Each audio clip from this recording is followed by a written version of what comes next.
Welcome to Business Innovators Radio, featuring industry influencers and trendsetters sharing proven strategies to help you build a better life right now. Welcome to Positive News Now. I'm your host, Gail Nowak. Today, my guest is Marjorie Turner Holman, someone I consider a multifaceted creative entrepreneur and champion.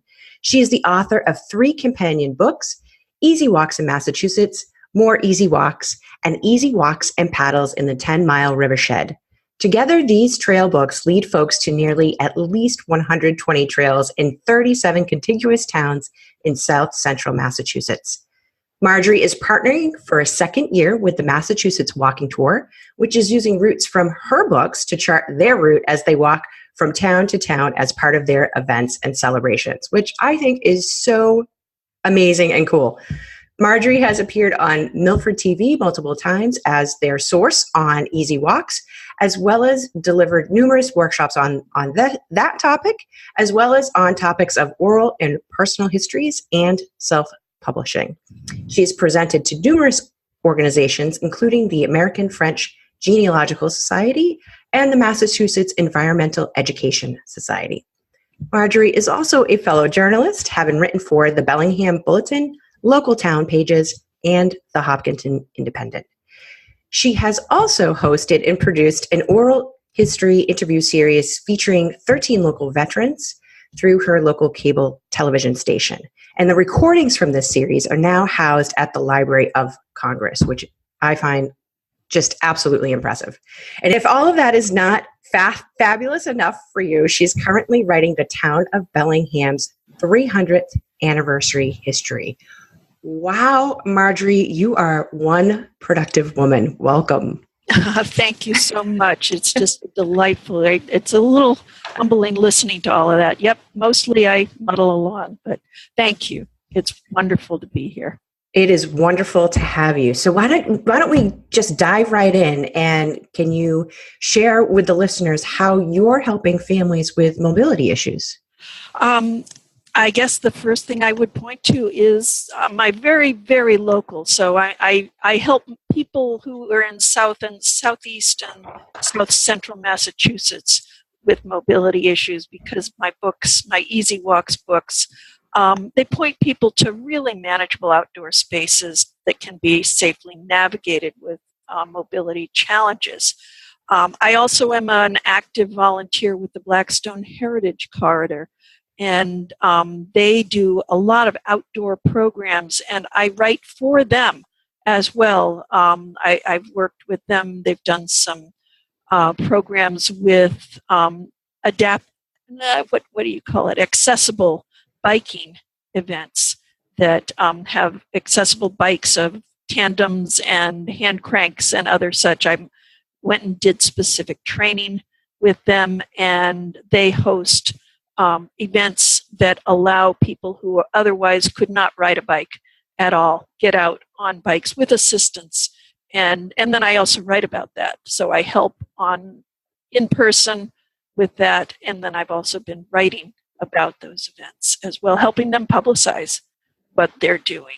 So those are just a few of the things that I would point to of helping families with mobility issues.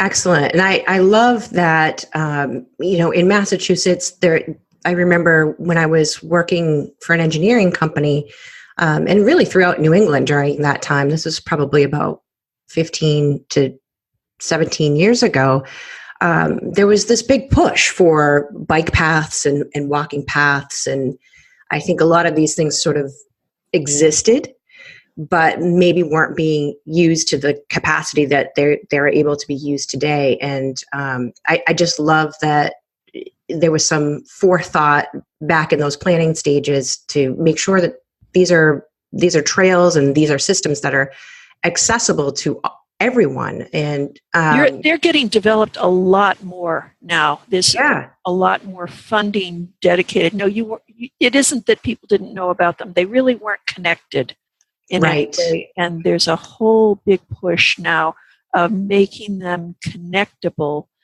for transportation for anybody, whether they're handicapped or not.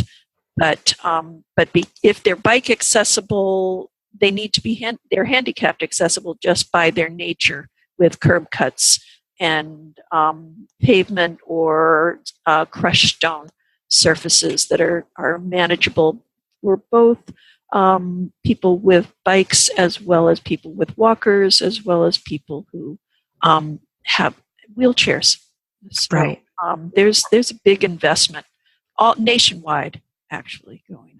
Yeah, and I think that's so important, and so it leads me to a question about maybe some of the myths or misconceptions that people might have about being outdoors and being impaired with mobility, and that mobility is kind of a spectrum of things, right? It absolutely is. People forget that mothers with strollers are mobility impaired. It's not just... I remember those days. Absolutely. And this is where making things more accessible for the handicapped actually makes them more accessible for everyone. You're not putting up any barriers when you create things that are handicapped accessible. I still remember going out in the winter and calling a business owner saying, you shoveled your stairs, you didn't bother shoveling your handicapped ramp. And their response to me was, oh, they don't go out in this weather anyway. And I was left speechless, because in fact, people with mobility impairments do go out in weather with difficulty. But, I'm not an expert in this field. I have my own personal experiences, and I've sort of collected friends who have issues, whether you're blind, whether you're have cerebral palsy, whether you have a knee that's just gotten replaced, or whether you're parents, or whether you're an elder person using a walker. The spectrum is all over the place.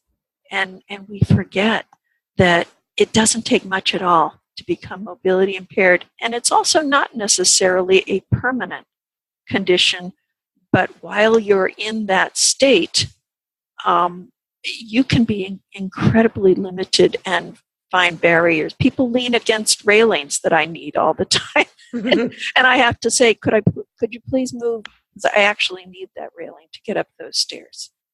I grow weary of it, but it's a matter of continually educating people. And if you're not in that circumstance, you just don't think about it unless you live with somebody else or have good friends or family who are. And then you still aren't that aware. It's true. I mean, I've been in this situation where I've been, toting a couple of young children along. I have a parent who has mobility issues. I had a grandparent who had mobility issues. My sister-in-law just got a knee injury. And so, but if it's not right in front of your face on a regular basis, or if you're not experiencing it or living it, I think it is easy to sort of just forget and not be as conscious about it. The Americans with Disabilities Act has made a huge difference, at least in making it not only socially acceptable, but legally acceptable to say, you got to do something. You need to make accommodations. And it's actually made things better for all of us, whether people like it or not. It actually does. Yeah, agreed. So what are some of the common fears that, or even just hesitation that might hold individuals or families back from getting out and enjoying the outdoors? I mean, this is definitely something that's shifting, but I think there's probably more that can be done to encourage people to feel good about getting out and having that accessibility. Sure. I would point to the very, very biggest thing is lack of familiarity. Is if you aren't already doing getting outdoors, if you haven't already, or you don't know what's there, we have what I call rat runs. We go to the same regular places. We stay in our comfort zones. And the places we know that are comfortable. People who are overweight may fear ridicule, especially if they worry that they'll get exhausted while they're out on the trail. not knowing how long or strenuous the trail could be, when to turn back if it's not a loop. Loops, you come back to where you started, but if it's just an out and back kind of a trail, when do you decide to turn around? Those are all things that if you're not familiar with your own limits, your own how much energy you're going to have, I've experienced what I call the wall moving, and that your limit where you've hit that wall, it changes, and it can depend on temperature, it can depend on type of environment that you're in, it can be just how you feel that day or how much sleep you got the night before. So there's a lot of things that are throw in unknowns that make people hesitant to go out. I typically go out with other people very deliberately because I'm aware of my limitations and that it's important that I have someone who can say, gee, Marjorie, your face is getting red, you're getting overheated, because I won't feel it necessarily. And so when I go out with people, I inform them of my own limitations. I have to let go of any pride of what's there. I like to pass as being very able, and I have limitations, and I have to tell people that. And I don't always like to do that, but it's important that I do. It sounds like that's a really important question to consider for anybody to consider when they're thinking about getting out in nature, right? Like really thinking about what am I doing? Am I prepared? And what are my limitations? I like to say, you want to make sure you get back. Yeah. So can I share just a quick example of this with you? Because I when you said if it's not a loop, really knowing when to get back, I had this experience when I was 8 months pregnant. My husband was skiing, and I decided to snowshoe, and this was in Newry, Maine, off of Sunday River. And I was walking, and I wanted to hit this covered bridge that I knew was on the trail. And I finally got there a mile later. Now, a mile for me maybe wouldn't be such a big deal. Not pregnant, but pregnant, I realized, oh my God, it's getting late. It was late in the afternoon when I started. And I thought, oh, geez, I'm really tired and I have to walk back now. That's right. That's exactly and it was totally one of those moments where I just, just blissfully charged forward and then realized, I have to go back. Right. So figure out how you're going to get back. And I always urge bringing a map. And there's a lot of places now that have downloadable maps. When I first started writing these books, very few places did. And a lot more is online now, not every place. But do a little bit of homework. Find out what you're getting into. Pay attention to the turns in the trail. If you take a fork, turn around. Look at what's behind you now, so that when you come back, you'll know which turn to take.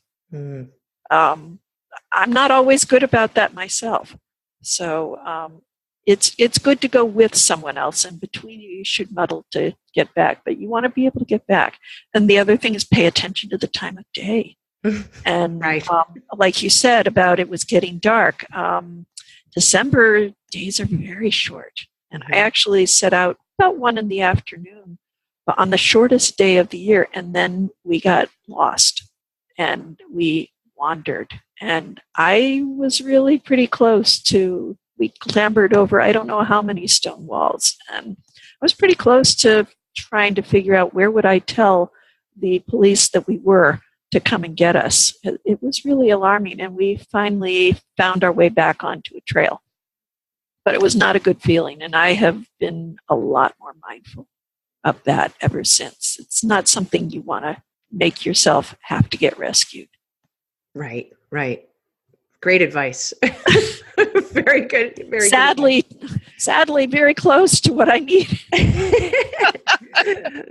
We teach what we most need to learn, right, Marjorie? One of my favorite things to say. Yes. Yep. Yes, we absolutely do.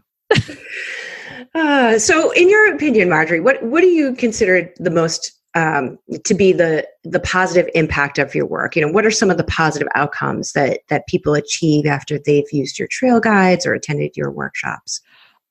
I've heard back from people who, I have a Facebook page, Easy Walks in Massachusetts, and there I won't share just local stuff. I will share basically Massachusetts, Rhode Island, New England, all sorts of information. But when I hear there's another event, like an outdoor festival, a group walk or something, and people will write back and just say, here's the picture from where we went. You're the one who told us about that. And that just pleases me, that something I did gave people the information to be able to get out and enjoy things with their family or friends. It's really, it's very, very sweet. I've met people on trails who've stopped and said, oh, you're Marjorie. I just bought your book. That's how I got to this trail. Oh my gosh, that's so fun. It's really very fun. So workshops, I get information from people as well as it's giving information. That's how I've learned where new places are to go that I don't know about. People don't just come from one single town when I offer workshops. I also do personal history workshops, and so I get stories of people that are looking for tools for how to share their own stories or share stories of family members that they don't quite know what to do. And I'm able to give them some tools for what they can do. And yes, that's why they hire me as well. But if they want to hear some tools, if you feel like you can do it yourself. So those are some of the things that I've gotten. Yeah, and your work is so multifaceted, and I'm glad that you brought up the personal histories, and I know that you help aspiring authors as well, and it seems like the common threads between everything that you do is making connections and helping people accomplish what they might initially think they can't. Right. And so what inspired you to focus on these particular themes? Wow. A lot. Boy, it's really hard to pin one thing. I became quite ill at age 37 and was not able to work, was not able to drive for many years. I needed a lot of help from a whole lot of people. I can remember sitting in church and just looking back and saying, not a God heal me, but Lord, if there's some way that I can give back someday, please let me. And so any opportunities I have, I hate to say that it's paying back a debt, whether it's paying it forward. I can never pay back the people that have done so much for me. But I do have ways of being able to pay forward things that have been given to me, people that have believed in me, who've just plain been kind to a stranger. Mm-hmm. And, those are the kinds of things that have changed my attitude. Very humbling, but have also given me compassion for immigrants, for people who have difficulty with languages. I'm the heart of a world traveler, but I've got the body of a day tripper. And so I love to hear people's stories. I love to hear where people go. And so where my easy walks, I only do easy walks, but my husband has gotten me to Ireland where we found easy walks. He's gotten me to Newfoundland, which is a very rugged landscape, and we found easy walks for me. So we've found places wherever we've traveled, and he's taken me to many places now with a lot of challenges, but wherever we go, we search out easy walks. And that's been something I share on my Easy Walks Facebook page as well, on my blog posts. It's just saying they're out there, but it takes some work, and we're willing to do the work because it's so exciting to me and gives me such joy. Yeah, and just, I mean, I think that that's just so beautiful, and I think that sometimes it's very easy to. I don't know if this is the American culture or what it is, but I think sometimes it's easy to overlook the easy, right? Like we think, oh, Right. we gotta really go epic with this, right? And so then it immediately discounts certain people or certain things, and it doesn't have to be that way. I just love that you're saying no. What's important is just to get out there and find a way that fits for you, for whatever your ability is. I am very blessed to, I was a single parent when I became ill and had to do a lot of those things without much immediate help. I found people along the ways and family, extended family, but I've been very, very blessed these last almost 13 years to have a husband who is just bound and determined to include me in what we do. We now have an adaptive tandem, and we ride lots of places that were otherwise inaccessible to me. That's how I've been able to see these bike trails. You know, I've been able to get out and go 20 miles at a time. I can walk about 2 miles total before my foot gives out. But on bikes, I can pedal, but I ride on the back, and he provides the balance. So, you know, I just feel like I should have a sign on the back of our bike saying "Grace happens." Grace in action. People don't realize what they're seeing, but I know. Right. And it's amazing.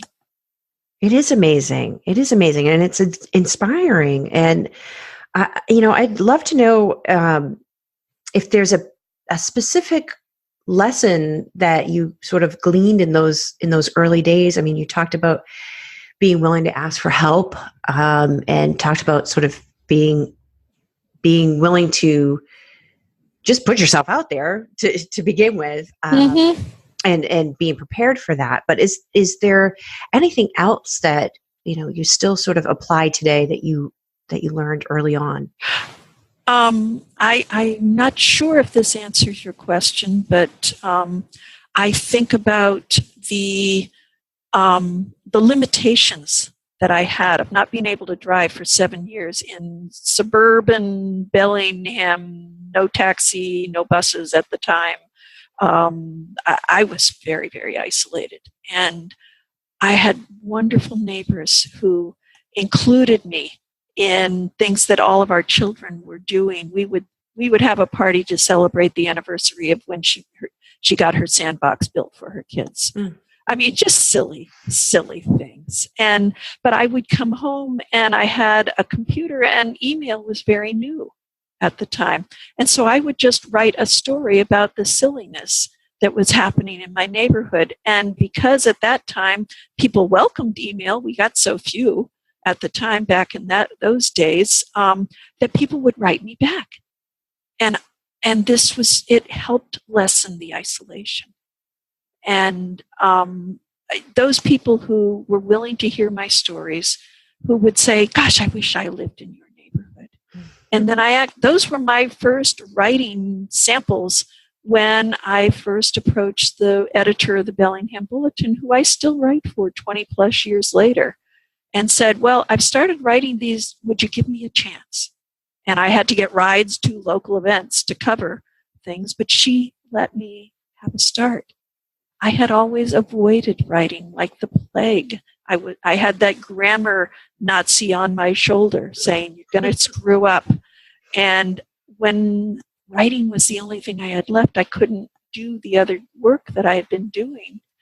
I had been a traveling storytelling performer, and that wasn't an option for me. And this gave me a way of sharing what was in my heart through writing, and give me a chance. Those are the things I don't forget. Right. I just love your willingness to see things from different perspectives, and to be true and committed to the things that bring you joy in your life. It's beautiful. it's what has connected me most with other people. And the family stories, I grew up from a long line of Southern storytellers. I mean, every summer at my grandmother's, leaving there and coming home, I just pestered my mother with questions. And she always willingly answered them and was willing to, she had a story for everybody. And every person we met, she had a story about them. So I really come from a long, long line of family stories are very important, valuable, and to be treasured and passed on. So I do give my mom credit for that and all of the family that she kept us connected with by making the effort to get to my grandmother's every year. How can folks find out more about you and your books, your workshops, and your events that you have coming up? I have a website, MarjorieTurner.com. That's MarjorieE.com. And I have two Facebook pages, an Easy Walks in Massachusetts Facebook page and a group that's Easy Walks Massachusetts, Rhode Island, and nearby that people can also contribute where they go. So it's a little easier for people to join in with the conversation. Thanks for listening to Business Innovators Radio. To hear all episodes featuring leading industry influencers and trendsetters, visit us online at businessinnovatorsradio.com today.